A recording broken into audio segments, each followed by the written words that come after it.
OSD. It is Wednesday, the best damn day of the week. Thanks for tuning in as you do each and every week. Man, is it cold or is it just Mother Nature saying, at you, I sneeze at you? Man, the Sneaker Disorderlies, thank you for tuning in. This is OSD episode 333. That's right, 333. We keep doing the thing. You know what? We have so many great shows under our belt, but. It doesn't get sweet till it gets to the butt. Tonight is a very, very, very special show because, you know, the people who ask for it, we deliver, and of course, the Sole Doctors and Disorderlies always bring you the rough, rugged, and raw. We are joined tonight by the man himself, the man who designed Cooking with the Curry. No, let me stop. Okay, I won't go there right after that, top of the show. But the one and only Mr. Dave Dombrow from Under Armour is in the building. Yeah. Man. See, and look what he does. He does not just comes on the show with like one or two pairs of sneakers. He says, I'm going to bring the whole wall. I see that gold one back there, Dave. What is that? I see gold back there. I see red, white, and blue. We see all sorts of goodies back there. Yeah, most of that, kind of a mix of things, that we've worked on here, that I've been fortunate to work on. The gold shoe in particular is in a Speedform Apollo. We won an award, and they gave it back to us in gold. So. Wow. You gotta love when that happens. Yeah. Well, Dave, welcome to the show. Welcome to OSD. You know, the most live sneaker talk show on the internet every Wednesday. We've been doing this thing for 7 years plus at this point, and I have to say, we have to jump right in. We have to introduce the Sole Doctors more importantly, and then we're going to get into it. We're going to talk about your career. You're moving from the West Coast to the East Coast. You were in the good old Beantown at one point. Yes. And then you made it to the DMV, and, you know, they do this thing called a dance, but it's more like a...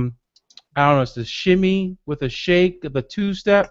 So you're going to wobble for us, I heard. At one point, at some point on tonight's show, you're going to hit us with that new DMV dance, right? That new Maryland dance. I don't think so, but good to know about. Well, let's go straight to Houston. We have a problem. No, it's not a problem. It's the one and only Mr. Kadoma is in the building. What's up, sir? What's up, everybody? OSDD paper, all the obsessive sneaker disorderlies around the world. Great show tonight. Looking forward to see what's coming from Under Armour. As you know, we're a month away from the 3rd annual All-Star Sneaker Summit going down Sunday, February 15th. Very special pregame event taking place at the Altman Building, just minutes from where the big game will be taking place at MSG later that evening. That's correct. Sneakersummit.com has all your info. But you know what I'm here for. Let's get into some OSD. You know, ready to start the new year off right. Very excited about the CurryOne. Can't wait to hear all about it. Nice. Thank you. And from Houston, we go straight to the P, to the D, to the X, by way of Boston, by way of Beantown, representing for those Patriots. The one and only Jesse is in the building.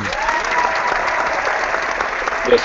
Good evening, disorderlies and sneaker lovers around.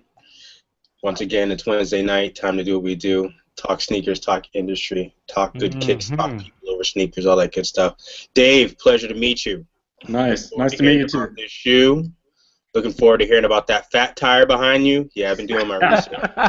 You know something about that shoe? Yeah, man. I live in Portland now. You know I know about the outdoors. Oh, okay. Nice. And just looking forward to talking about a brand that's on the rise, really doing big things. So welcome, everybody, and let's get it going. And certainly last but not least, he is the professor. He is the disruptor. He is the soul brother #1. Paper Chase is in the building. What's up, Sole Doctors? Greetings, disorderlies, and humble and thankful greetings to our guest, Dave Dombrow of Under Armour. Thanks for joining us, Dave, for episode number 333.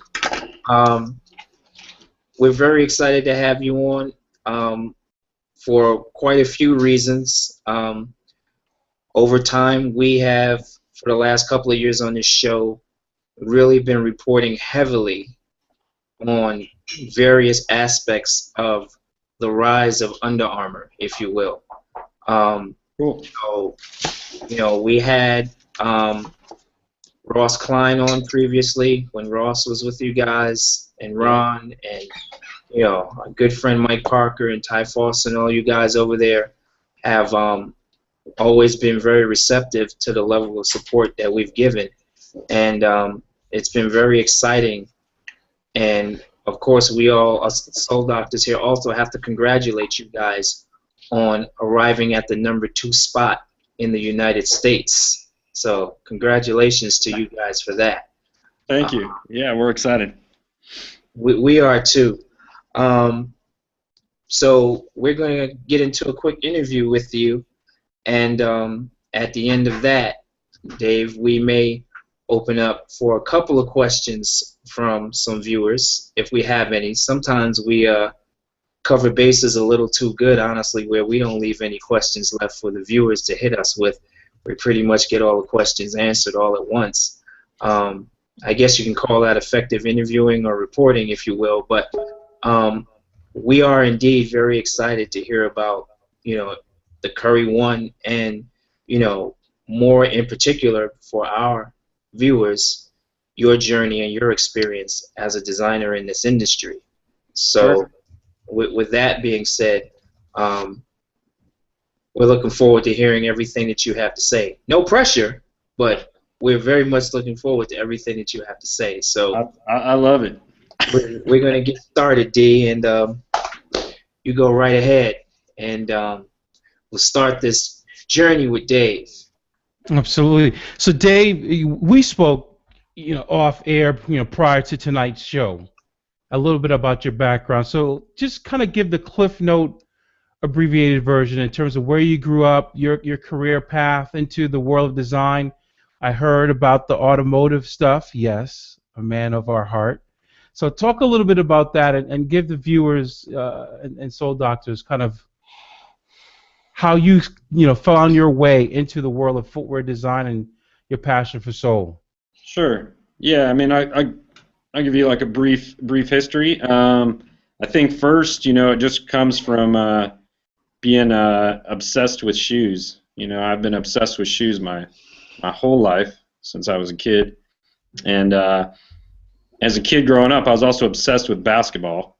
That kind of somehow played itself together really well, and I ended up going to this school in Pasadena called Art Center for college. But before I went there, I went to Wake Forest during the Tim Duncan years. So I was there, and then I figured out I wanted to be a designer. It's not something that everybody knows about, so it took me a little while to figure that out. Figured it out, and went to Art Center in Pasadena, California. I'm from San Diego, so I'm a Californian. All right. Yep. And I was fortunate enough to kind of do a bunch of different things. Worked on some automotive stuff, worked on some shoe stuff, and found my my passion was really shoes, and was fortunate enough to go to Nike basketball out of college. So that kind of started the whole thing, and from there it's been a great ride from Nike down to doing basketball shoes to a fashion company. The brand you know the best is Diesel, but a brand down in Santa Barbara called GBMI, and then found my way to Puma, and was fortunate to be creative director there for a number of years out of Boston. Puma's a German company, but we designed a lot of the shoes were designed out of Boston. And then Under Armour called, and Under Armour, interesting company. It was just such a interesting opportunity, and that was about 5 years ago.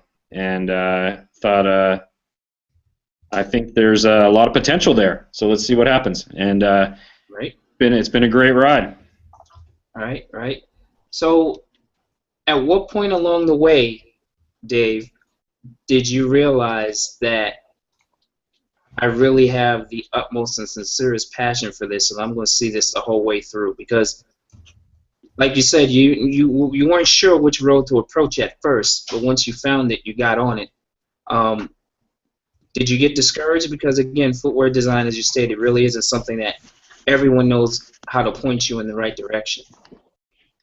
Yeah, nobody knew how to point me in the right direction. I think everybody thought I was crazy when you know, back then actually even footwear design wasn't what it is today. So you know, now there's so many people that want to be footwear designers. Honestly, you know, you could have colleges that are just focused on footwear design, and you could have people that would go and it'd be similar to car design curriculum. You know, so that exists today. But back when I was you know, going, it didn't exactly. So I just, you know, like anything, man, I say you follow your passion, and if you really follow it and you believe in it, things turn out good, because you work like 200% at it, and you get put with really good people along the way, and they teach you, and you know, that's my mission now, is to you know, where I was back then is to mentor people in the same way now. So right. I mean, I'll be honest, I always had like this really strange, and maybe probably some of your viewers and maybe you guys too have based off your name, have the same thing. I mean, I used to like sleep with people who were sleeping with stuffed animals. I was sleeping with basketball shoes growing up.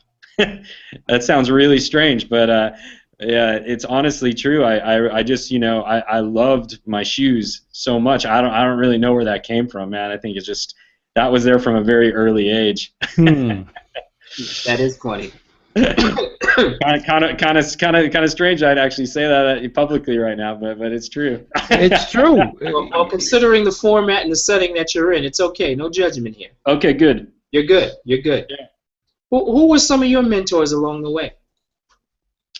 You know, I was fortunate to be with a great team when I went, you know, into my first job there at Nike, and Eric Avar,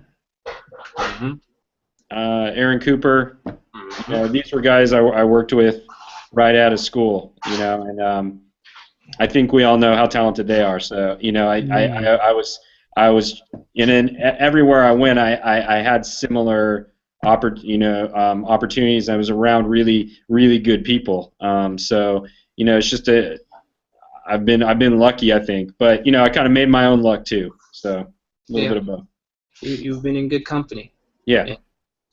So, what would you say are some of the skills that a footwear designer must have in order to be successful in the athletic footwear design field? You know, I mean, initially the main thing I think you got to have the design skills. So that's for sure. So, and that just comes over time. You putting in the work, you develop it over time. It doesn't happen overnight.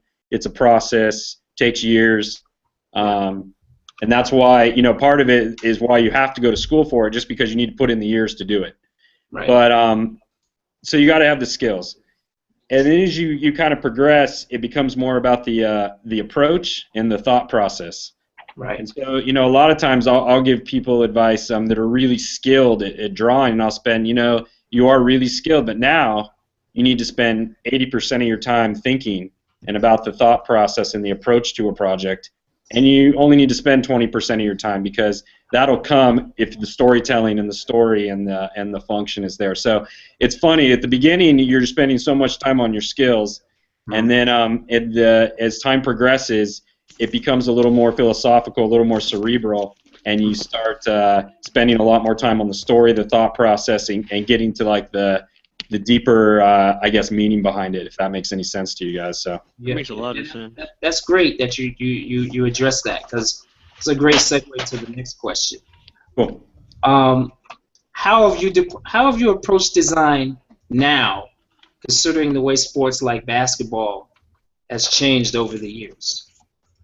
Yeah, I mean, I think what's happened, you mean, with basketball, obviously you can see a player type change, and you know, what once was maybe I guess I could say the lines, I think we all agree the lines have blurred between positions and players and skill sets and everything. Yep. And so I think naturally you got to think the footwear design is blurred as well. So, you know, you're not just, you know, designing maybe a pure guard shoe or something. It has to have these other attributes that you might have found previously in a small forward shoe. You know, so it all is blurring now. But I think that's interesting because it creates this kind of new hybrid of product that didn't exist before.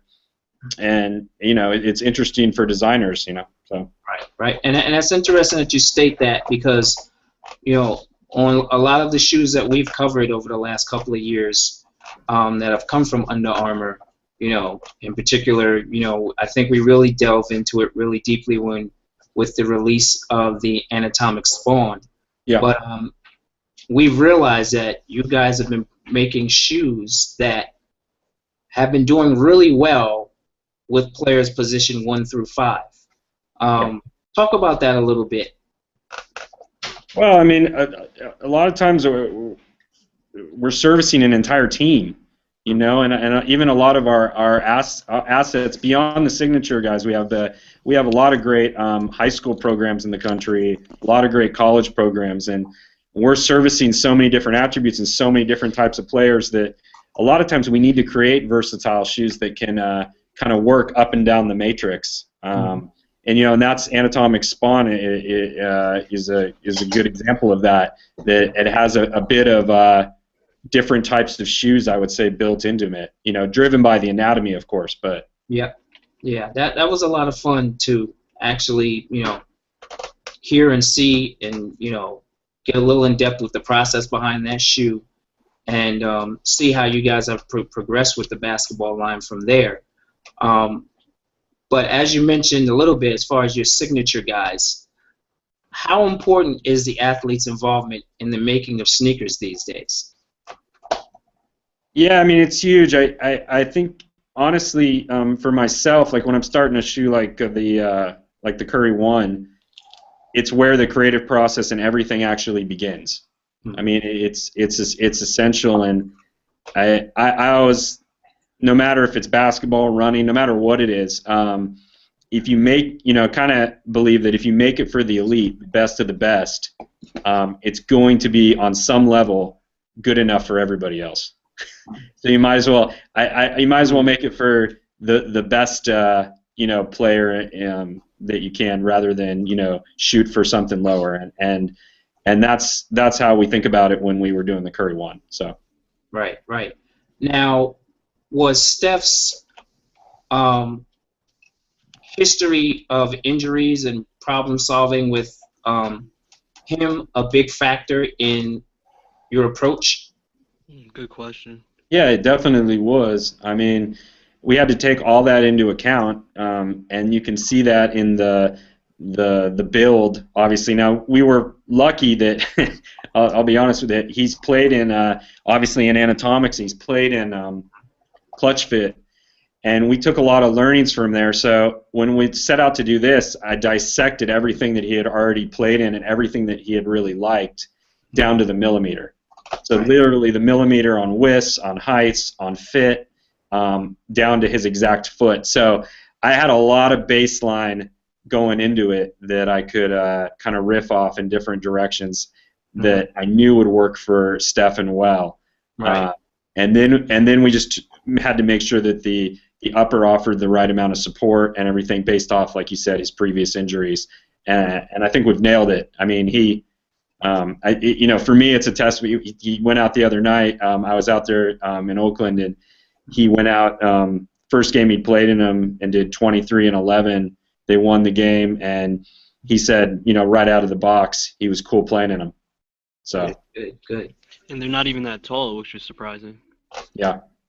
Now, UA's claim to fame, Dave, is fit first, which is something that we've seen is a very strong suit for you guys in the footwear market. Considering how that has caught on and people are beginning to get it, not just translation from the apparel, but now to the footwear where fit is something to pay attention to. Has that caused you guys to have a different approach to design than what you guys had previously?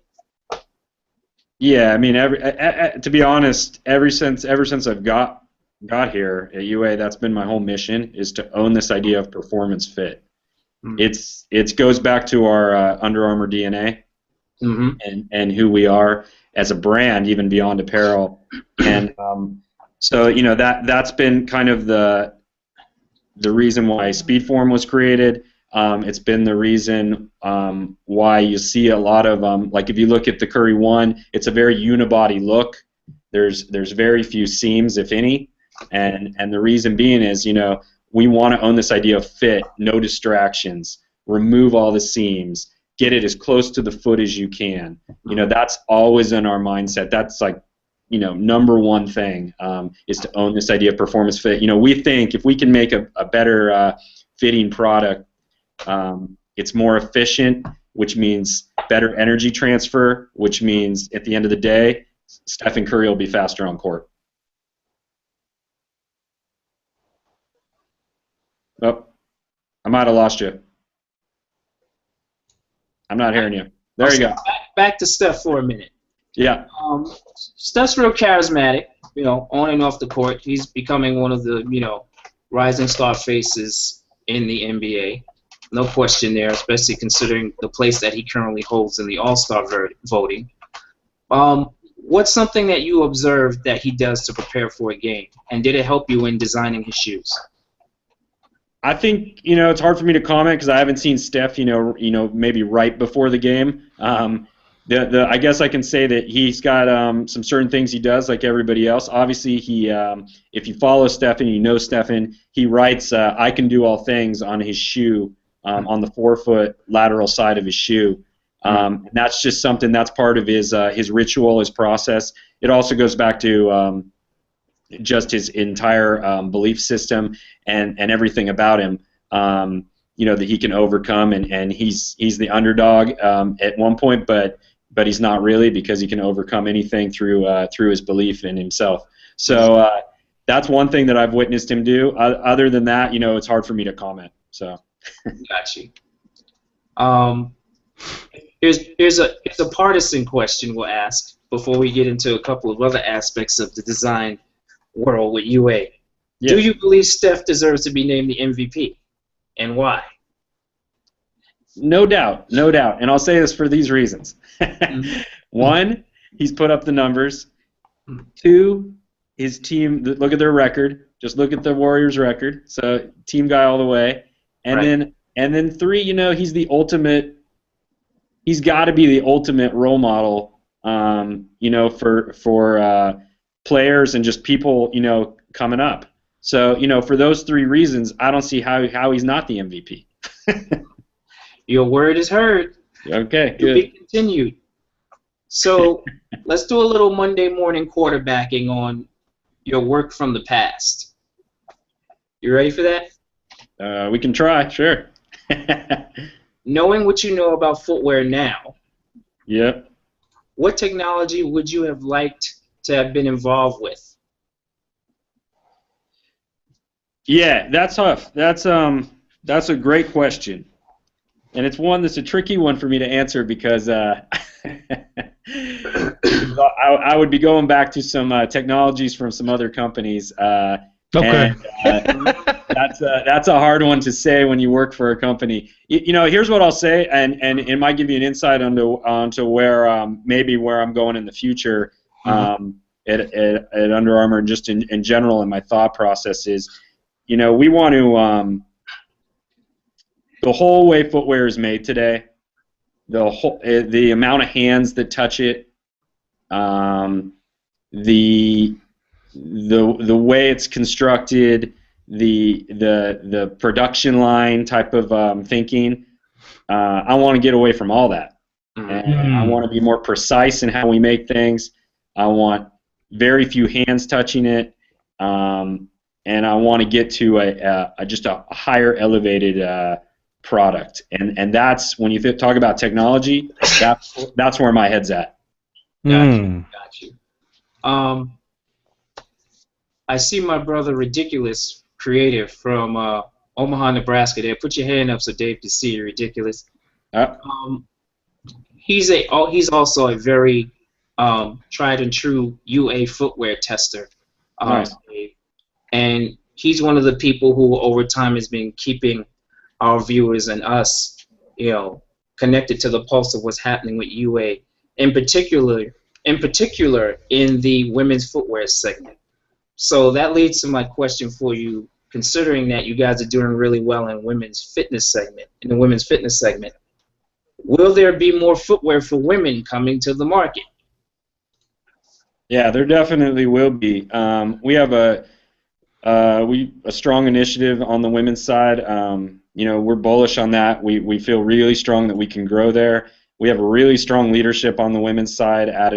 We have a New York office, and we have strong leadership out of that New York office. So we got and that leadership has a fair amount of fashion crossover. So we have a really strong kind of voice and direction where we're going. I think the most important thing there is we're going to do more, but we want to take a calculated approach in it. Obviously, in the past, I would say Under Armour's not thought of as a women's brand. We're starting to crack that code with some of the campaigns and commercials that you see us putting out and the product. So you'll see more, but we want to make sure we do it right in footwear. There's no need to rush it. We're in it for the long run. So we're not trying to get a major hit in one season and then go away. So you'll see us build up slowly. I can definitely say that part of the formula at the retail level has been being here in the Midwest. This is Soccer Mom Central, and so we joke about that all the time. And the fact that the largest single retail location is now the outlet at the Nebraska Crossing Outlets. It's a massive UA store there, and so that's exactly what Paper was saying is I'm able to see what's going on there. It's a regular stop of mine on what we call our sneaker tours when we go out and do some retail therapy and some research. And you see it a lot there with the power of the pocketbook. The soccer mom is buying the shoes for everyone, and Outlet's a great place to get a 15% off retail and buy in bulk, try on, great colors.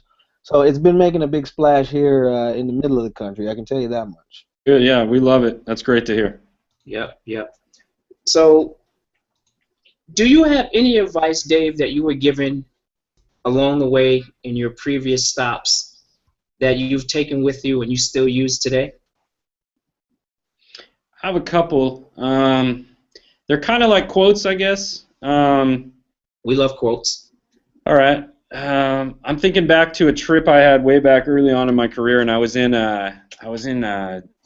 Japan of all places, and I felt like I was young, and I felt like I was wasting time. I'm like, I gotta get designing more and this and that, and I'm like, what are we doing? And I'm tired, but I was in a really inspirational place, but I wasn't exactly seeing that, and a guy I was with.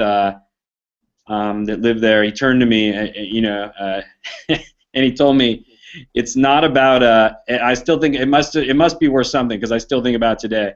He said it's not about wasting time. It's about how you waste the time. Okay.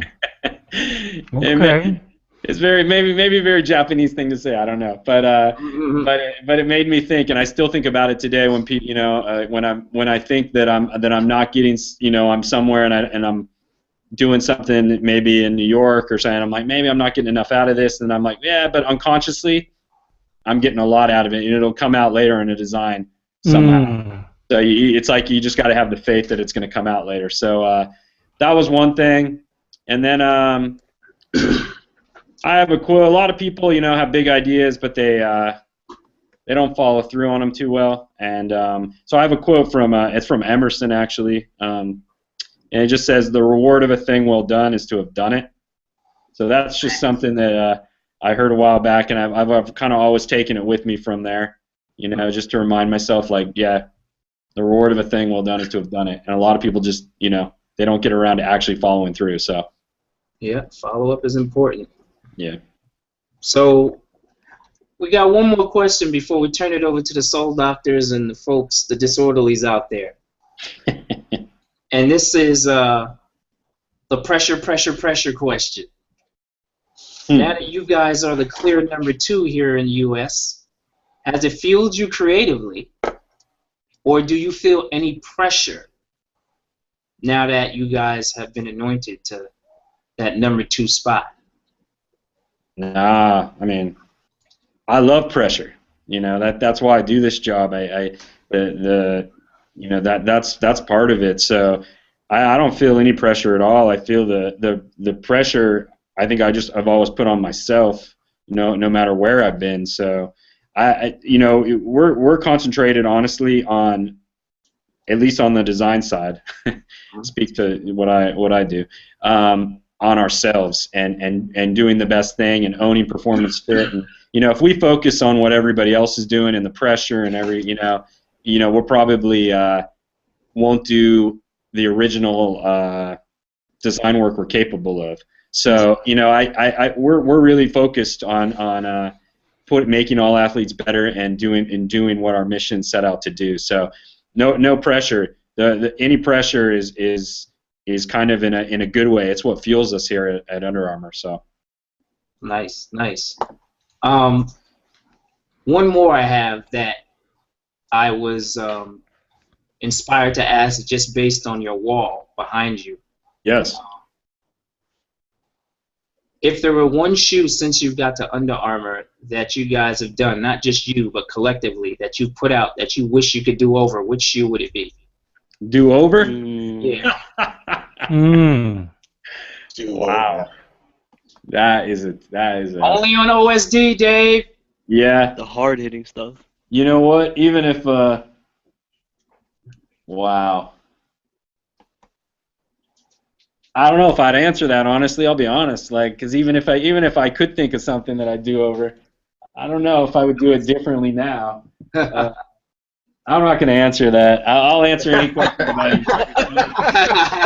Hey, it's all good. Well, see, as an artist, the rule, Dave, the work is never done. There's gotta be something back there that you're like, they had to snatch it out of your hands on the way to the line. Well, the thing is, you can always. I'll answer it this way. You can always, especially when you're doing innovative stuff, you can always do something better, right?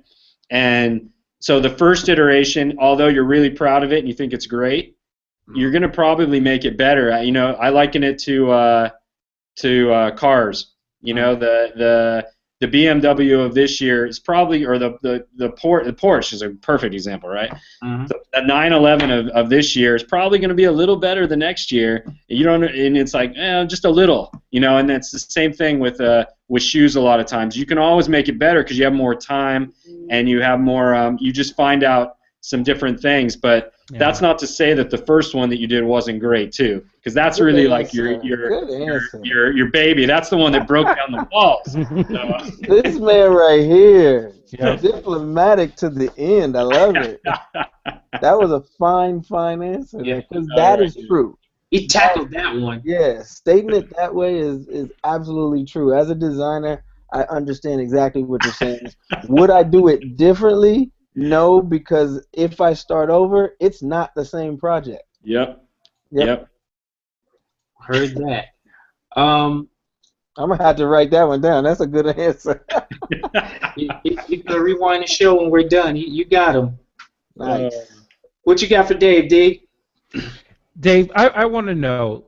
You pull inspiration from all different places. I mean, I can only imagine where you go on trips. You're exploring. You're always watching, observing. Yeah. Has there been a moment when, in observing, say, youth, kids, and you're able to pull, again, something that kids do naturally at the playground or on a court or while running, that you actually implemented and used in one of your designs?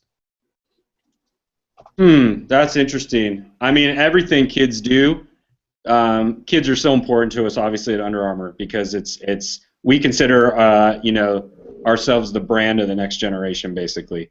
So kids, we're always watching kids, and we have a huge following in kids. I mean, kids is part of us here.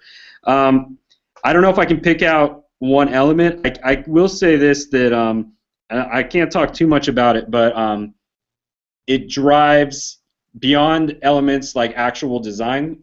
It drives other ideas and other marketing ideas and other campaigns Okay. that you might not think of. So I think kids can drive stuff even beyond product. I guess they can drive whole new ways of storytelling. Just a completely different experience. But that's stuff we're kind of working on actually at Under Armour in the youth division that if I say too much about, I'll probably, if it ever gets back to them, I'm Yeah, we Okay. not going to fare well. So No, that's all right. We want you in no trouble. We want you to come back. Thank Good. you. I'm curious to see, in regards to the CurryOne, Yep. the rollout in regards to the various stories that you guys have executed through the footwear. Yeah, I have some of them. Behind me. I don't have them all. I have so you're gonna see you guys have already seen the away shoe. Yeah. Here. So kind of the story with this one. Obviously, it's got a color tie back to Golden State with the yellow, but we did the camo. I don't know why something just popped up. Can you guys still hear me? Yep, we can hear you. Mm-hmm. I'm just going to close this. There we go. So we did the camo. It's almost like a signification of, hey, you're going into your opponent's as the away color. You're going into the opponent's arena, into the opponent's gym. So it's almost like it's like camo, like a sense of battle. Mm-hmm. So that's what you're seeing there. There's obviously some stories on here. I Can Do All Things is inside on this. On some of the others, I have Underdog right here. Underdog's a great one. It's coming. I like that one. Yeah, this one's really, really smooth. It's got reflective hits. It's got the Underdog inside. It's got the 3 dots for his family right here. It's just a smooth one, Kind of goes back to his collegiate days. Yeah. And you know what's interesting about that, Dave, is I'm here in New York, and Underdog is one of the balloons for the Macy's Thanksgiving Day Parade every year. Okay. Yep. Another one I got up here. Father, this one's pretty hot. Father to son. So this one's got a lot of nice details. Oh, wow. It's got the 30-30. It's got it's got a nice detail inside, father to son. It's got his father's 3-point shooting percentage and his 3-point shooting percentage to date. So nice hit there. Obviously going back to it's got a lot of cool hits. A lot of just the way the material comes off is really cool with the anaphone. Obviously goes back to the Hornets. Yeah. But cool hit, and then we got some cool ones with Candy Rain coming, which is goes back to a candy that Stefan's obsessed with. So there's a lot of cool stories. And that's the Sour Patch Kids, correct? That's we're not Come on. Well, I mean, that's people who know him say he's like in college or even in high school. That's what he'd be. He's crazy about those things, man. I went in his house and I was hanging out with him, and he gave me some, and I said, he said, do you want some? And I said, yeah. And he opened a cabinet or a drawer of some sort, and it was just like they were like falling out, basically. He had so many. The one thing I've never said is that's actually at that time, I don't know if he's kind of off him a little bit, but he was obsessed with the peach ones. Peach. Yeah. But that's a cool one that's coming. And then you'll see a lot of hits. You're gonna see a really hot one at All Star. I don't want to show it because I know I'll get my hand slapped for it. But there's a sick All Star one coming, and that's releasing. All Star Weekend. All Star Weekend with that's releasing with the Golden State with his blue colorway. Nice. Yeah. I like that you're telling stories about him, and again, we in the creative community, we tend to have a lot of those stories, but we Yeah. get so cerebral with them that Mhm. they're not very visible to the public. Like we could speak on them all day, and then someone won't pick up on those subtle cues. So I like that some of the cues you've used are obvious. Like if you don't know, you can do one Google search and pick up, oh, his father, that 3-point Yep. percentage. As Dee said, everyone knows the candy he likes. And I'm pulling for him because he's genuinely one of the nicest guys in sport right now. That is the I met truth. him 2 years ago. We were in an airport, and I think I told some of the disorderlies this, but I'll share that story again. We're coming from. I'm also a track coach, and we Okay. were in the Carolinas for a big national track meet, and he's sitting in the airport, coming from home by himself, no entourage, no bodyguards, no nothing, and my kids are freaking out. They're like, "That's Steph Curry," and I'm like, "Guys, you just came from a national meet. You're an athlete too. Approach him respectfully and talk to him." And so they did, and he ends up telling them stories about how he used to do the high jump and he loved track and all these different things. And I was blown away that he was nice enough to spend some time with my kids. Yeah. But B, he actually went into telling stories and connecting with them in a totally different sport. They were jazzed for about a month because Steph Curry used to high jump. I'm like, that's, to me as a coach and as an athlete, that means more to me than anything. As Yeah. as emotional as it is, as touchy feely as it is, I'll buy a shoe because of that. Yeah. I'll remember that forever. I mean, he is the nicest guy, and he's so down to earth. I said it in the press whatever thing we had, press conference or whatever. But literally, I went over to his house the first time to meet with him. And usually, the first time you meet with somebody, I've worked with a number of athletes, and it's usually about an hour. Give or take, maybe 2 hours. I don't know, but an hour. And I end up talking to him, and then I noticed, I'm there like 2 hours. We've been just kind of going back and forth, hanging out, watching basketball and whatever.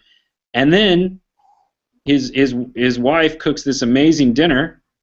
I mean, literally amazing. And I'm like, okay, wow. And I'm there another like hour, 3 hours, 4 hours. I was literally there about 5 or 6 hours by the time I left his house. Wow. Which I was like, what? Like, I did not expect that at all. And I honestly forgot. It sounds weird that I was almost even in Stephen Curry's house. Like, I just felt like he was somebody that I'd been hanging out with and I knew for a long time.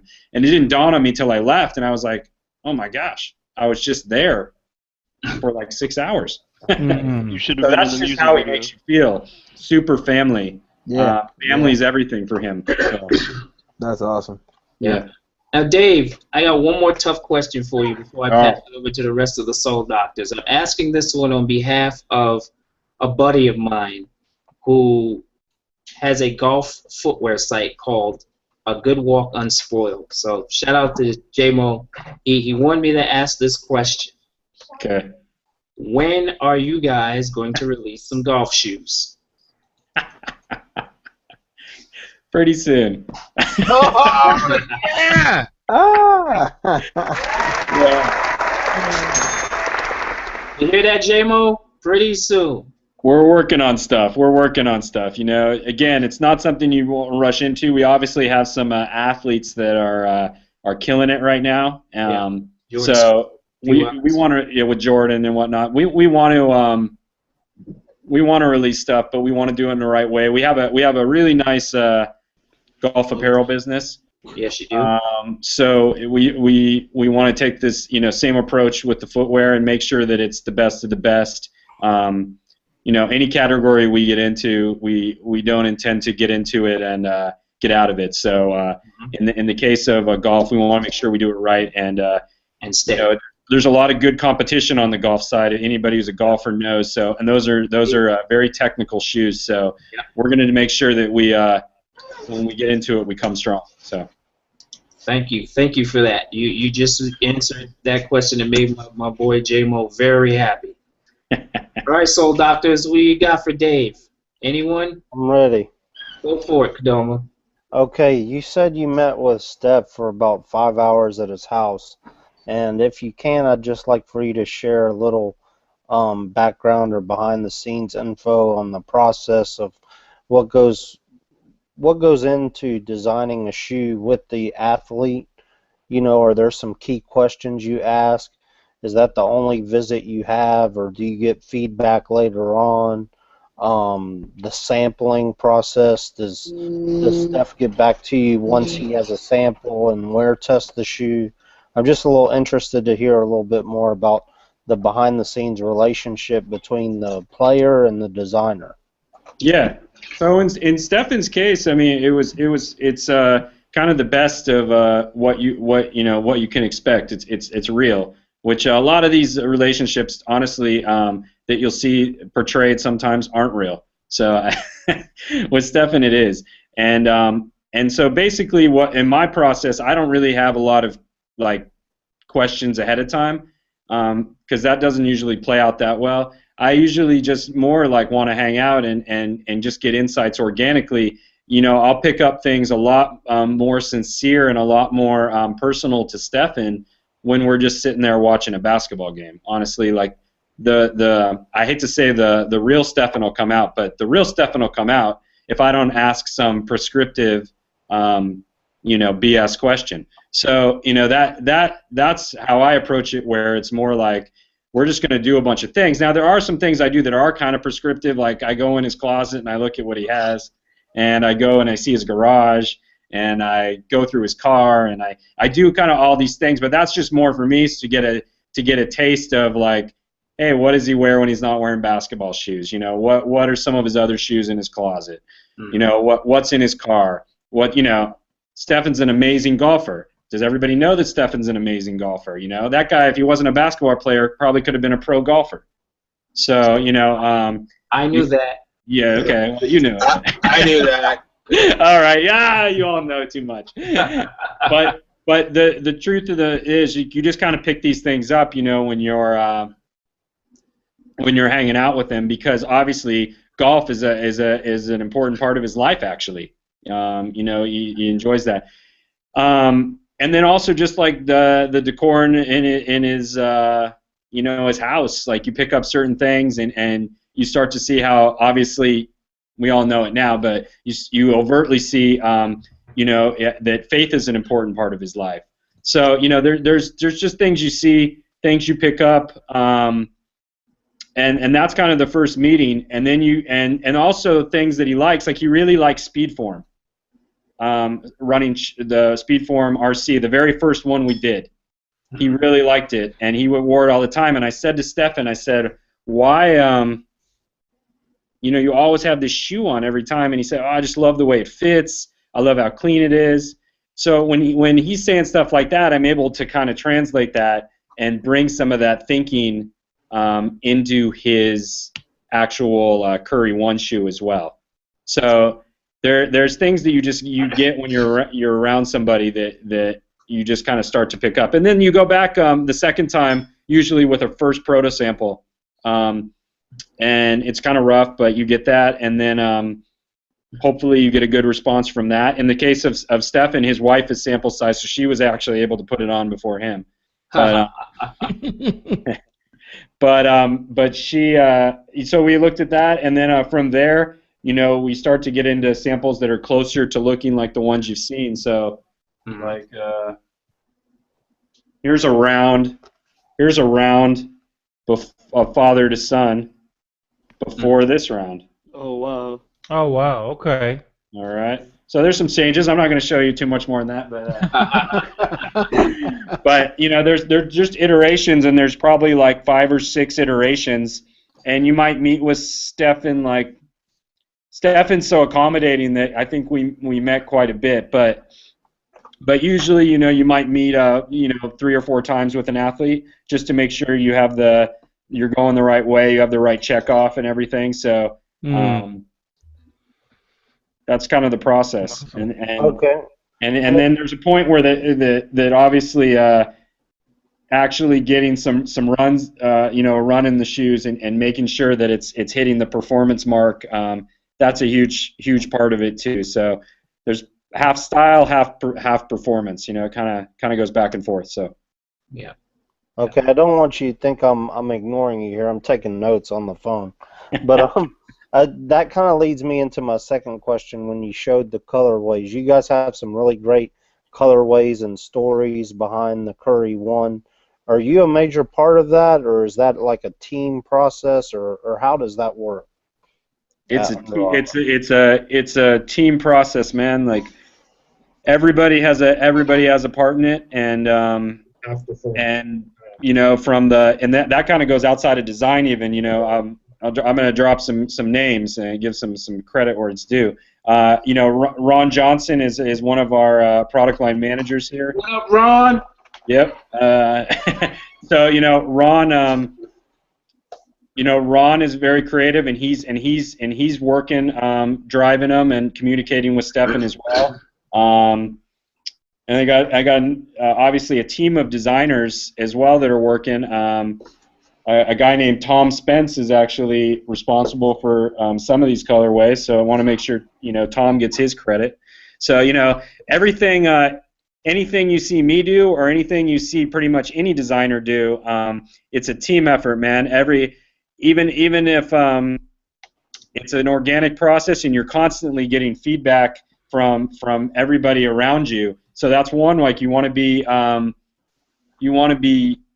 around good people all the time, but it's a team effort no matter what company you're at. So even, you know, no matter what designer you're talking about, it doesn't matter. Like there's always information that's coming from all different. So you know, any designer should give credit to everybody around them, because that's really how it happens. Of course, you know, some step up and they might be responsible for more than others, but it's a team. Everything's a team effort, and I hope that's a good takeaway, because at this day and age, we're making designers into celebrities a lot of times. I've noticed recently, and I think that's great and all, but they can't forget the team behind them. Right. Talk that talk. Preach it. Okay, I got a quick one for you. Go ahead, Favor. Go ahead, Ridiculous. Go ahead. Okay, I love the feel of the upper on the Speedform Apollo and the Speedform RC. I actually have two pair of the RCs. Was lucky enough to get my hands on the breast cancer awareness pink. That pair is so good, so good. So, but here's the thing. It's more of a general thing. It's not a UA thing, but with the popularity over the last maybe 4 years of the zero rise, you know, I'm a bigger runner. I do plyometrics, lots of box hops and hurdles and that kind of thing. Show off.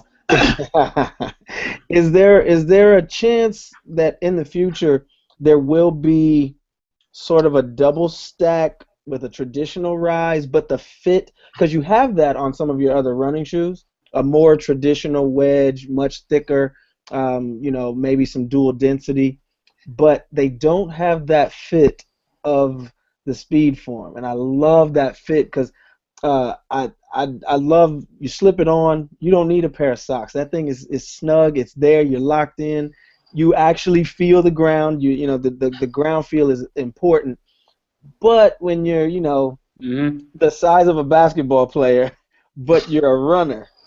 I got you all the way. Yeah. Have you tried? So the thing I'll ask is, have you tried the new Speedform Gemini? I have not tried the Gemini. Ooh, it's a nice shoe. It's a nice shoe. Okay. I gotta go on a hunt. I don't know if we got it out here in my area yet, but the Gemini, I've seen pictures. Yeah, so that one's built. It's built a little more robust, but it's still on the same general overall feel and last as the Apollo. So it's on the same general fit, but it's on a different bottom that's a little more robust. They can take a little bit more of a pounding. So it also has our new charge cushioning, which is a pretty amazing ride underneath the foot. So if anybody who hasn't tried the Speedform Gemini, it's just recently out. It is a hot shoe. I need to go. I need to get on the hunt then, because I'm always. Dave, I have another Speedform Apollo question. Yes. We reported on the shoe some time back. when prior to its release about the method with which it was made, you know, and inspired by the form-fitting bra mantra. So Made it a bra factory. I'm going to ask you the weirdest question you've ever been asked. Yes. For guys like me and Ridiculous who wear the Speedform Apollo, are we technically cross-dressing when we wear that shit? You shut your mouth. I'm just a fan of the tatas. I'll tell you one interesting thing about the speed, since you took the conversation there, is when you go around you know, in any normal factory in Asia, maybe you guys been there, you've seen videos, whatever. It's pretty much like a factory. Mm-hmm. When you go around the factory that made that, there are literally posters of models around the entire factory. That's how they've decided to decorate. So, pretty interesting. Nice. One out of that. I knew we would. I've got a question for you. This is Jesse out here in Oregon. Yep. So I've been blessed to be out here in Oregon and spend a lot of time communicating and learning from Dwayne Edwards, who runs Pencil out here. I don't know if you're aware of it. It's a design school for footwear out here. Never heard of it. No. Never heard of it. Just kidding. And I know Dwayne when from my Nike days.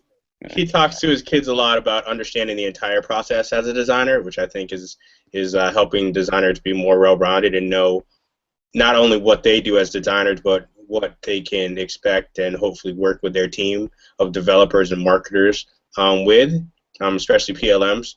But from some of I have aspirations to be a PLM, so I get to meet with a lot of directors. I've been told that there still seems to be some struggle with the communication between PLMs and designers and staying aligned with the project. Do you find any of that in your process, or what would you talk about that relationship? Well, I mean, I have to say, I mean, you see it sometimes, obviously, if you're not aligned, but you are kind of aligned. Everything, man, comes down to communication and having a common purpose, right? So I find that, you know, if you have a product line manager that has kind of a business mind, but also has a creative mind as well, you're more than likely gonna be aligned, and everything's gonna kind of work together seamlessly. And you know, that's what I find with Ron, who's working here, is that, you know, he's half business, but he's also half creative, and that starts to he can offer a lot when it comes to the creative side as well, like the storytelling and the how the actual shoe comes out when it comes colorways and whatnot, can be driven by a product line manager just as much as it can by a designer. So I know what you're talking about when it's kind of it's basically the triad, right? So you got the development, you got the designer, and you got the product line manager, and we call it the triad in the footwear industry. And you have to be really tight, and as long as your triad's really tight, you're going to get to a really great product, and it all comes down to trust and believing in each other. And I think that's true for life, man. If even designers I work with, if I trust them, we have a great relationship. If I don't trust them, it fails. So. Yeah, true indeed. Good to know. I got a question about the cushioning system. Is there a line? I don't know. State your name and where you're from, young man. How you doing? What's up, Dave? It's Ben Berry. Hey, man. Doctors. Yeah, I haven't seen you in a while. How you doing? It's been overworked, underpaid. I seen that you've been moving up though, new titles and all that, man. Congratulations. Thanks. No, I want to know the difference between the Micro G foam and the new charged foam, because I remember charged branding used to be strictly for waterproof gear, right? Yeah, it's funny. Yeah, so basically, what charged? That's good. Yeah, you guys know too much. Only your brother. Yo, our last interview, by the way, did really good in Malaysia. Don't know why, but it's really good in Malaysia. Big in Malaysia, I like it. Big in Malaysia. Charged. So what we've kind of taken the word charged to mean, because it's with the originally. I don't know if you guys remember, we did a big charged cotton campaign. Yep. And basically, what charged became the meaning for was, hey, we're going to take something, whether that's cotton whether that's foam, whether that's whatever it is, and we're going to energize it and make it better. And so that's kind of how we're using charged, and that's why we've called it charged cushioning. But what it really is, it's truly a pinnacle technology and a breakthrough for us. So we've been working on it a while, and we partnered with Dow Chemical, and it's I can get really techie about it. It's made up of 4 distinct polymers and whatnot. But what it really comes down to is it's an adaptive foam. So Okay. you know, when you're standing on it, it feels really soft. But when you cut, it firms up and it becomes more responsive.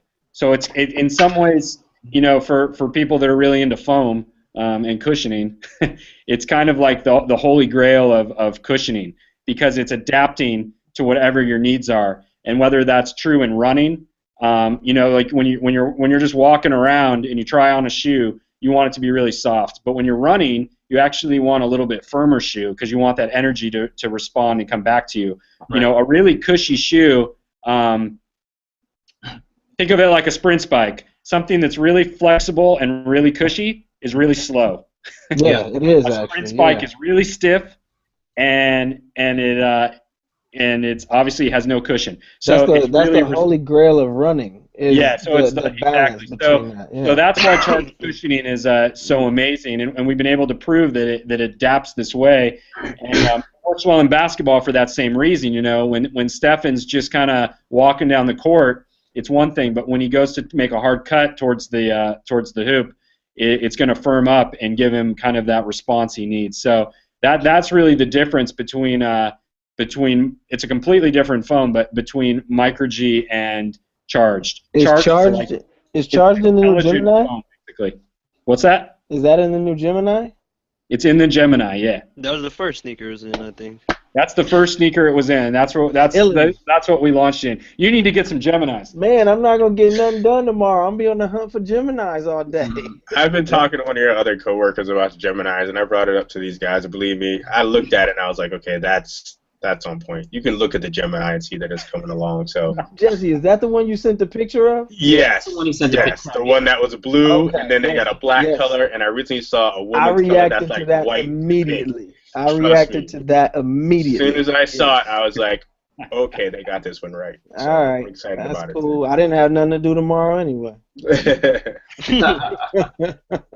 And I got another like sneaker question. So when you guys did the CurryOne, there was the Baby Riley pair I seen like a picture of. Is that something that's coming to stores? And is that something that has this charged foam in it? The Baby Riley, yeah, we're bringing full family on the CurryOne. Oh, okay, I didn't know that. Yeah, to retail. Obviously Riley got him first, but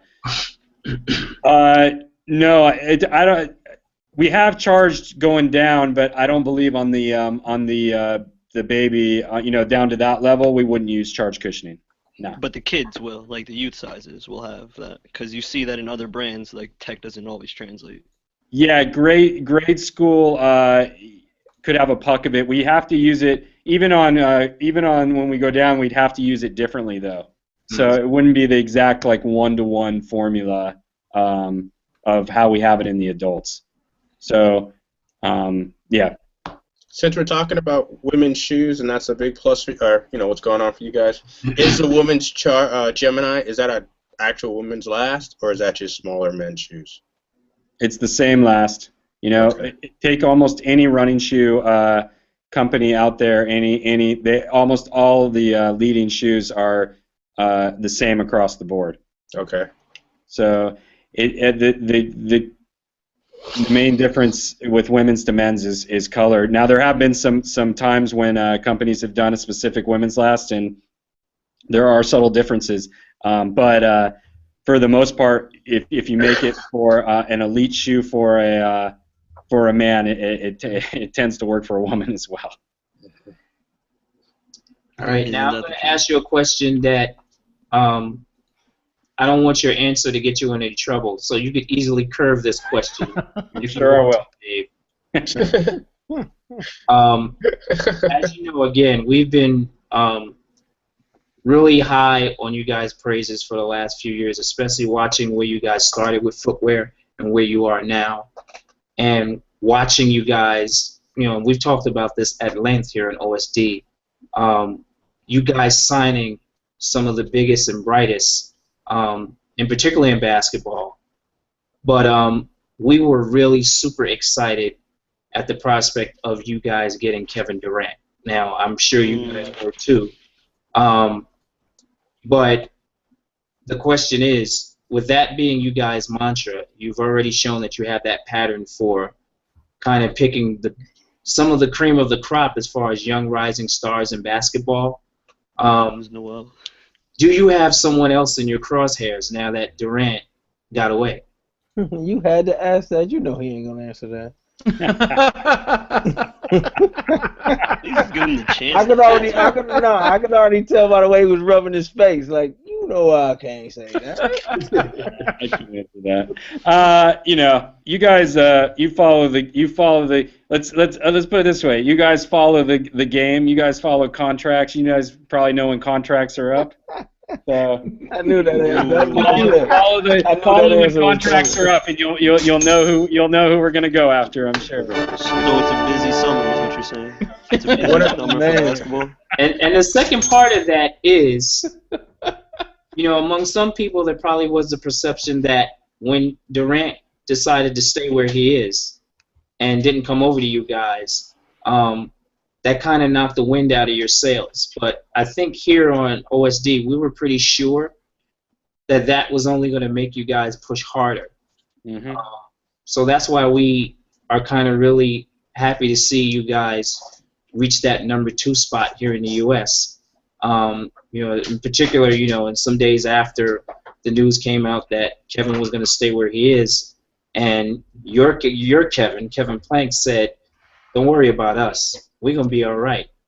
And to see now, exactly how all right you guys are, we're still really excited about who you guys could grab in the future. Yeah. So that's why we asked that question, and we know that you guys are, actively seeking to delve into, a couple of other sports. But one of the things that has stood out to us also that we'd like you to talk about, if you can, from the best perspective you can, is with the colleges and how well you guys have been designing the uniforms and the footwear and telling the personal stories, like for Maryland, where you guys are based, and some of the other teams that you've signed. You've been really articulate in your stories with the college uniforms and footwear. Yeah, I think it just shows, like, we're when it comes to colleges and it comes to athletes in general, I mean, we over-index, man. We're super into it. We put a team together and we get hyper-focused on it. And I think teams and athletes know, when they come to Under Armour, they're going to get the best service, period. They're going to get the best stuff, the best service, the most attention, and hyper-focus. I think it just proves, it just shows, I think our programs, I mean, you see what we've done with Notre Dame, with Maryland. It's we're setting the bar on how much attention, and focus we give to our programs. Whether it doesn't matter what level it's at. That's just who Under Armour is. So, Yeah, I've been fortunate enough to have a peek behind the curtain with a good friend of mine. Actually designs a lot of the eyewear. I stay laced with my UA shades. Oh, nice. Yeah, right. Alan Tip. I know Alan. Yeah. Alan's Okay. right here in the hometown with me. Oh, okay. Yeah. Good guy. So, yeah, really good guy. And so I've been up on a lot of what UA is doing, and I like the swings that you're taking, And I like what you got with Curry there too, because we talk about marquee players and the next signing. A couple shows ago we were on here, and I joked that the shoe he was wearing might as well have been a signature model because he was the main guy, and now he has a signature model, so that's nice. Yeah. That's nice. All right, so Dave, we've held you long enough. All right. Do you have any parting words of wisdom for that aspiring designer out there who's watching this show? Or PLM. Or PLM. I mean, I guess I'd say what, follow your passion. If if you're really passionate about something and you really believe in it, and you know, there's going to be a lot of people that are going to say no and knock you down and everything else, but if you just stick to it and you follow it, yeah, you know, I can honestly say that when I was in college, I got a break, and I got a fortunate turn of events for me, and I think everybody it gets a fortunate turn of events. They just got to make some of that luck and some of that luck happen for them. So follow their passion, and it's going to work out. It just takes time. Yes, sir. Yes, sir. Dave, we wish you and all of our friends over at Under Armour continued success, and we're here if you need. No hesitation. Absolutely. You guys are always welcome to pop on. Any of you guys always welcome to pop on and share the latest and greatest of anything you're doing with us. So we appreciate your time tonight and talking to our soul doctors and the disorderlies watching around the world. And, you know, consider this home for you, brother. All right, man. Thank you for having me on. Thank you. Thanks for Great. being Talking on. to you guys. All right. Yes, sir. Man. I had to go digging up my East Bay. Remember this one? That's the one. Yeah. This is December. This is December. Go figure. This is before his sneaker. This is when he was wearing, you know. The Spawn, right? No, the clutch. No, that was the clutch fit. It was the clutch. That was the Yeah, clutch. that was the Oh, that's clutch. this Remember December? that? Yep. Yeah, that was this Come on, December. Ben. You supposed to be up on that, dog. And I Remember remember that? Yeah, I didn't know what month it was. Or I remember what year it was. we kept talking whether or not he was a marquee player or Right. whether he was a team player, and I knew, especially with the way he was playing and the way his season was going, and really having met him, he's too good a guy. He's a great story. He's a great antithesis for that other company, you know. He's an you got heroes and you got anti-heroes. You got protagonists and antagonists. Well, that was a big reason why he left Nike, right? He wanted a Well, sneaker. Well, not just that. I'm speaking to the personality of a guy who has been in the league long enough where you start to develop a personality. It's like being an actor or whatnot. You develop a role, you develop a personality, you develop some things where you're either a hero, an anti-hero, or a bit player. Yeah. He was no longer a bit player. So he was either going to be a hero or an anti-hero. And this is in that sort of theatrical sense. He's a good guy and he plays ball. And I knew that from that, and then like I said, I walked up to the outlet here, the main marquee retail spot, and he's on the side of the building. I remember joking on paper. I'm like, he's the guy. Mm. Yep. I mean, he's been watched since he was in college, and he lived up to what people had hoped he'd become, and then some because of his personality. That tells something that's really important in the world of sports today also, especially with big contracts, leaving school early. There's something about talent, but there's a totally different measure for the validation of talent. When you validate, you are as valuable, if not more, than just the prospect of early talent. He's validating his talent, and people couldn't be happier about it, you know? Yep. When you have players in college, like, and I think the last person to do it, well, a lot of college players have done it, but like Melo, you know what I mean? When you single-handedly kind of carry the team all the way to the championship, the way he did that at that small college in Davidson, where he didn't go to one of the bigs, he just balled out, you knew that there was something a little special about him. You know what I mean? And him leaving Nike was like, I'm not leaving. I'm just going to ball. I'm worth more. Period. You know, and it's nice to see somebody just ball and be like, oh, you want to wreck me now? Cool. You know what I mean? But do you all remember how badly he wanted to go to Virginia Tech? Like, only red stories. He would have given his left arm to go to VTech, where his parents went, and they didn't even give him the time of day. I mean, here he was. Granted, he was shorter coming out of high school. He was not as heavy. He wasn't as tall, but he can shoot and he could run, and he had this uncanny ability. And the only reason I know all this is because I remember some guys over at Holy Cross talking about him and saying how they were scouting him when he was in high school earlier, like his sophomore year. And one of the things they said about him is he has an uncanny ability to run and never seem to, like, he runs like a, and I we talked about it. He runs like a track athlete. Yeah, he was an 800 runner and high jumper. And he never gets tired. He just looks like he's effortlessly running, and he runs.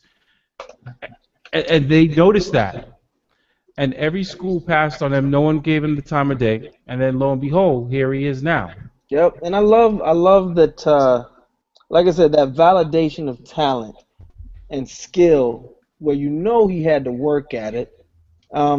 Undersized, maybe a bit shorter, and everyone wants to know or speculate. You know, there's scouting, and then there's speculative marketing in sports. You know, are his skills going to translate at the next level? You hear people say that a lot about college football a lot. Like they're talking about Mariota, who is getting ultimately disrespected lately. I know. You know, are his skills going to translate? And he's a nice guy, and I'm like, I love to see a nice guy with skills who had to work hard actually get his and not sit way at the end of the bench. He's a great story if they continue to tell it. Yeah, well, you know, the thing about this whole thing with Klay Thompson and Steph Curry is also the lineage that they came from. Yeah, legacies. Dale Curry is one of the best shooters ever in the NBA. Michael Thompson is one of the Laker greats, who's also, you know, a Bahamian sports legend back where he's from. Yeah. So there's a lineage there with those two players, and them being young stars in the league, and just for most people, it's really basically living up to potential because you came from winners, so you guys are winners too. Don't fuck it up, and they're not.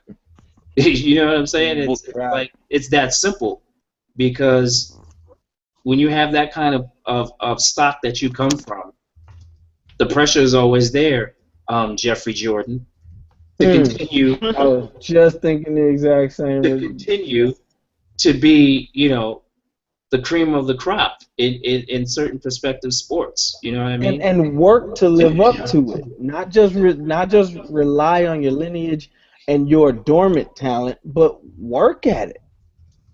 Well, I think the thing that's also good about Steph and Michael Thompson too is they didn't have this, you know, super high level of expectation based on what their parents have accomplished. Right. Which, you know, Michael Jordan always said, it's going to be tough being you guys. I know it because of all the crazy things I've done and the way I've pushed myself and the stuff that I've accomplished. I know I made it hard for you. He said it in his Hall of Fame speech. Yeah. And, you know, even though there was criticism of his speech, he spoke a lot of truth in that speech as far as what motivates him to reach a certain level. And I say that to say, look at some of the people who Under Armour has had so far. One in particular who really hasn't lived up to the potential they perceived him to have, and that's Brandon Jennings. I don't know. He's playing well. He's playing very well right now. Incredibly Right well. Right now. He's been in the league how many years now? So there was a lot of talk about Brandon Jennings and Lil Romeo coming out of Compton High, doing their thing on the ball court, and Lil Romeo's acting, and Brandon Jennings, you just said, is playing well right now. What is he, 25? So, I mean, this is a guy who they made a shoe for when he scored 55 points as a rookie, and we ain't heard shit since. So these guys are obviously on a consistent course, that being Curry and Thompson, to do some really good things and not have to play with this level of expectation to be the greatest people walking the planet. I mean, in some respects, even folks like Kevin Durant are walking around with that.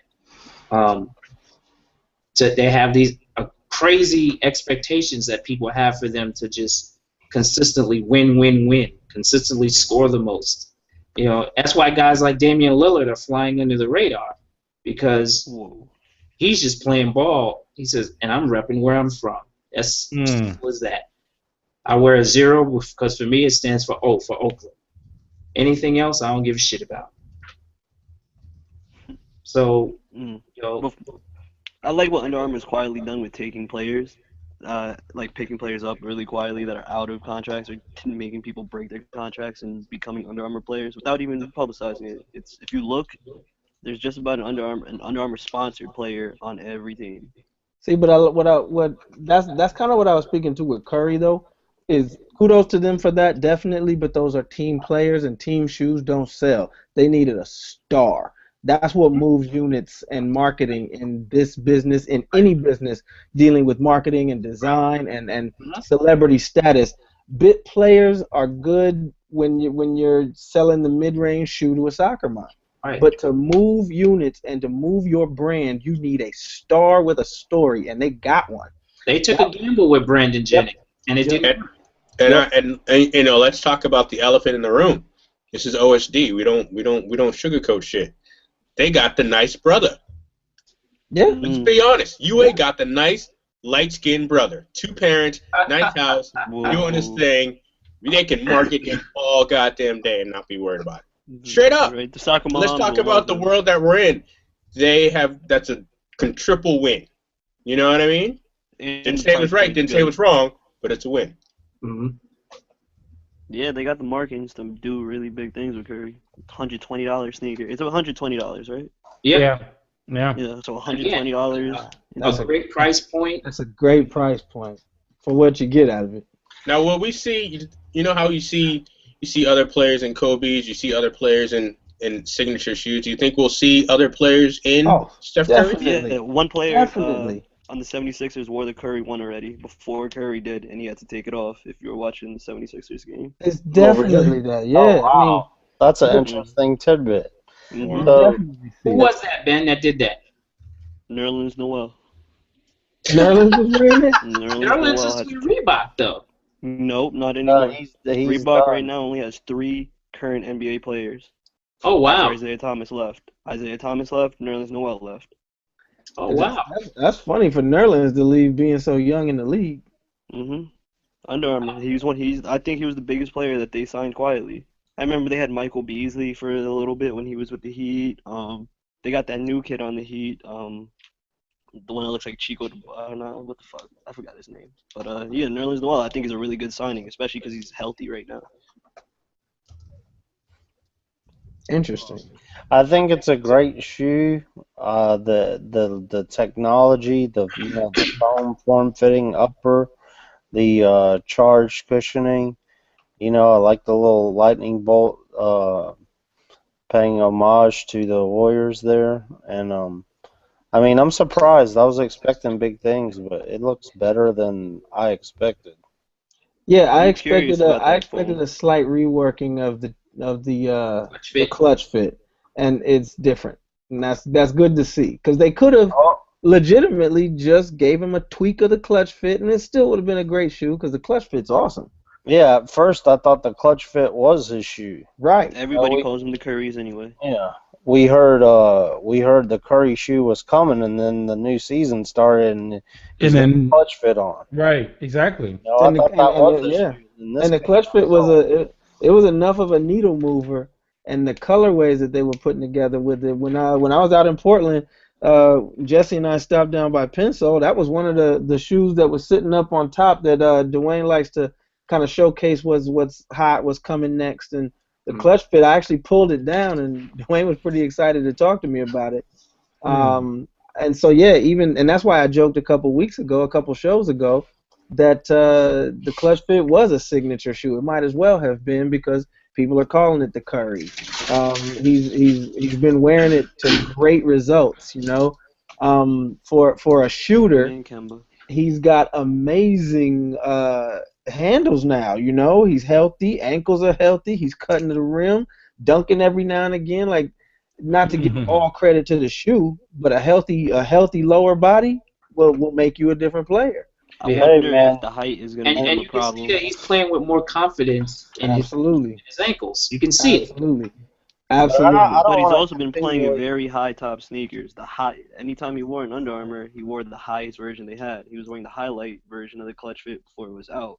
He was wearing a modified, very high top version of the Spawn at one time before it was out. This is kind of lower cut, so I'm curious to see how he does.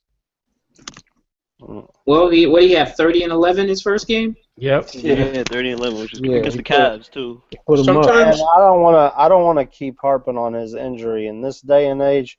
What superstar doesn't have injury problems? Sometimes when you go high like that on a shoe, like with the Spawn, it doesn't help you as much as restrict you. You know what I mean? But if you cut that back down, like on this new one here, and you have that upper is what? It says smart foam, some kind of foam. That gives you plenty of flexibility, one for the orthotic and two for the ankle brace, and not have any kind of ill fittings. You know what I'm saying? Well, I hear what you're saying, Kadoma, about injuries, because you're right. What athlete doesn't have a nick or a pain? But when you have some athletes are particularly fragile in certain areas that will shut their game down. Okay. Hold on. Let's go down the list. LeBron injured. KD injured. I'm not arguing with that. Injured. I'm not arguing with that, man. Look, Every single basketball athlete has okay. injuries. I'm gonna need you to hear me out on this one. I hear you. I'm an athlete. I hear you. All athletes are injured. But when you are a dynamic player like D Rose and you got bad knees, that struggle hurts your game more than somebody else with bad knees, than a shooter with bad knees. He's dynamic. He needs his knees to jump. Yeah. So when you got a guard who's running, cutting, coming off of screens, a bad ankle is not just a bad ankle for Shaq or a bad ankle for Tim Duncan. That's a bad ankle for a far different dynamic player. So you're right. Everybody has injuries. But when they are bad enough, you named LeBron, he sat out for 10 games, didn't he? Because his injuries, particular to his style of play, hampered him.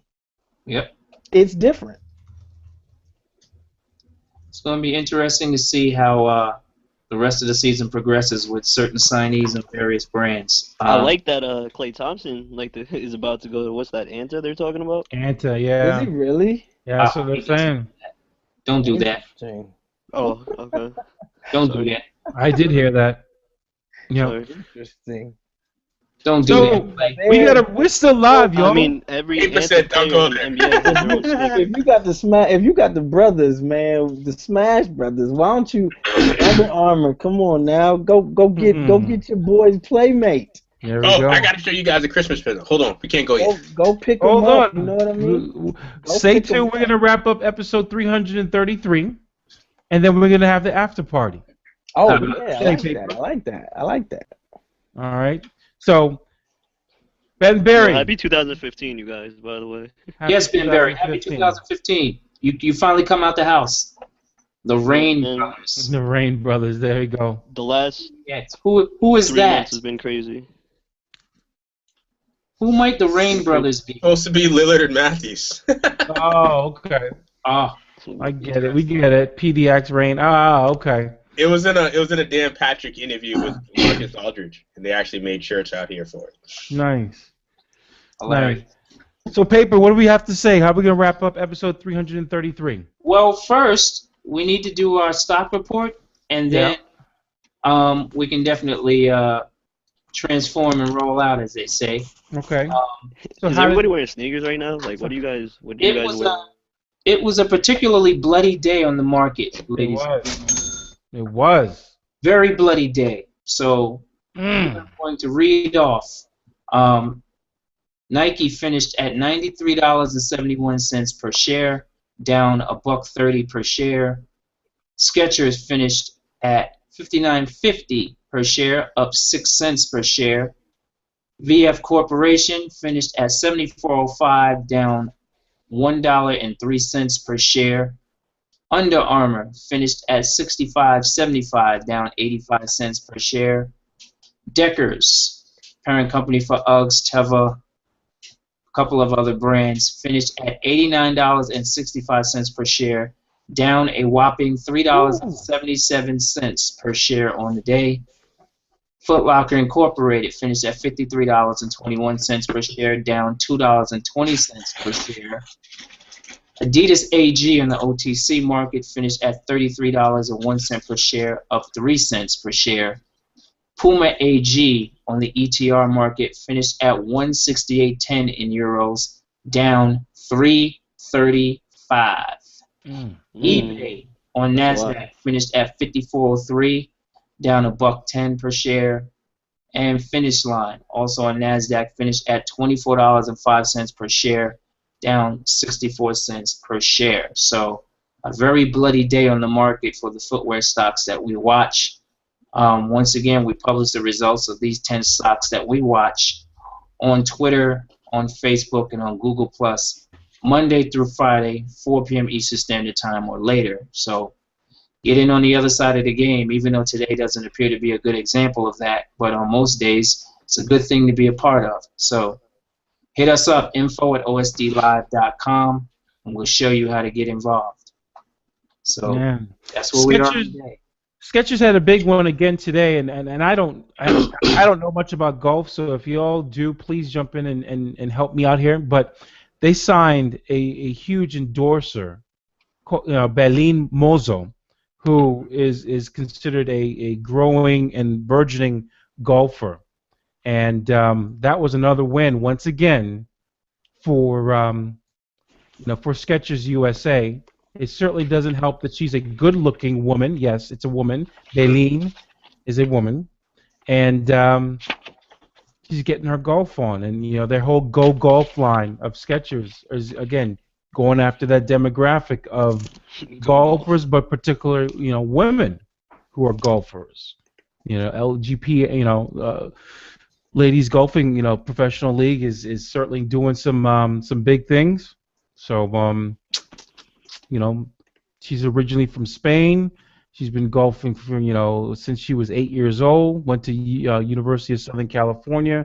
Was a 4-time All-American. In 2006, she was the first player since 1972 to win the Women's British Amateur and the British Girls Amateur Championship in the same year. And she turned pro in 2010.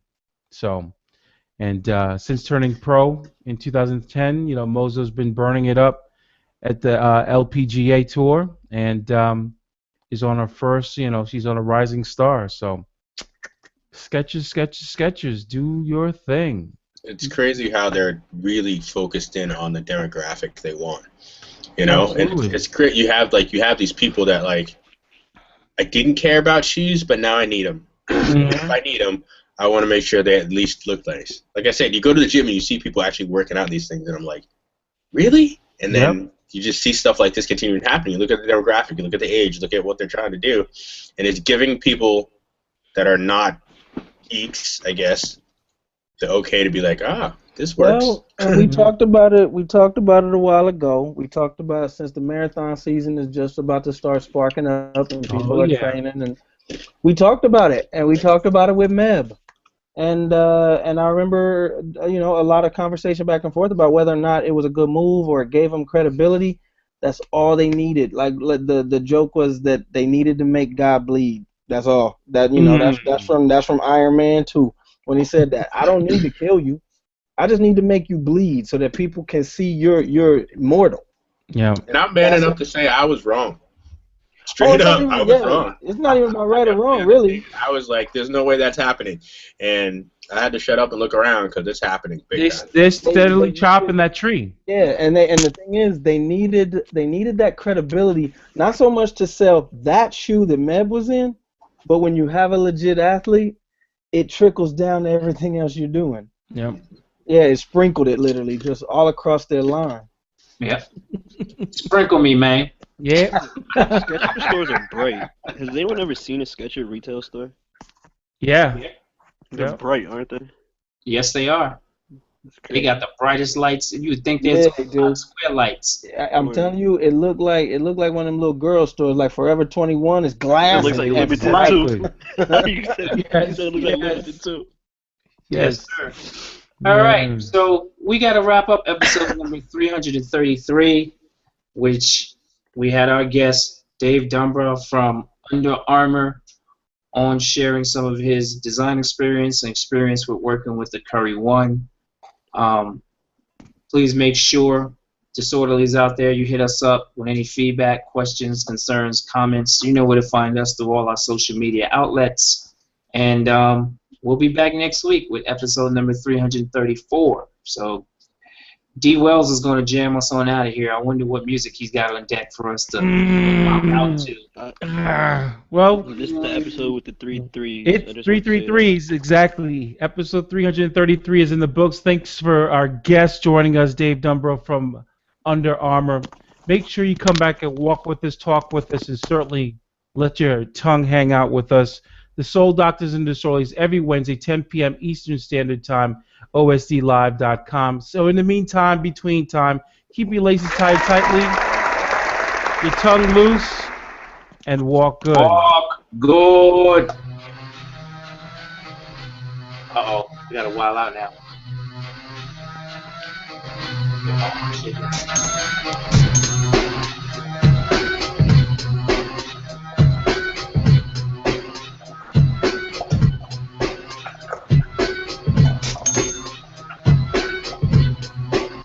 It's the song you do that kid and play high step dance to.